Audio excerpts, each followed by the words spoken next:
Okay, so the criticism is the Bible as a text gives us nothing to indicate that it has divine origin. There's nothing that we can read in it where we think there's no way this idea could have evolved were it not divinely put into this text. That's a criticism that perhaps Is that Professor what you Dawkins think? made in the past.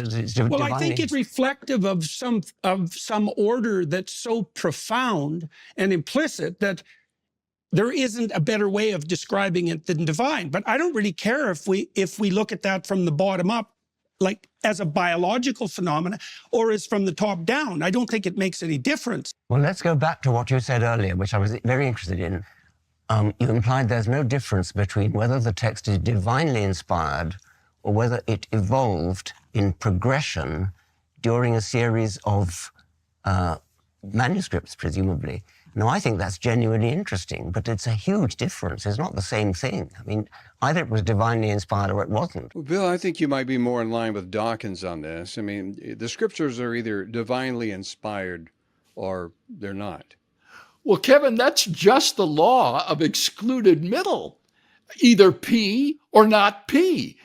You've got no other choice. Either they're inspired or they're not. But what Peterson points out is whether they were formed from the bottom up or from the top down is irrelevant to the quality of inspiration.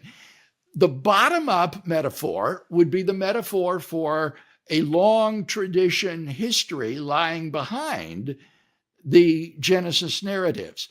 The top down model would be the dictation model of inspiration, where God whispered into the ear of Moses, write down these words, and he wrote the narrative. And Dawkins seems to think that only the top-down model of dictation is compatible with inspiration. And that is a view that is rejected universally by Christian theologians and biblical scholars. There is no problem at all in God using and supervising a long tradition history to form the Genesis narratives for us, which are now, for us, God's inspired word.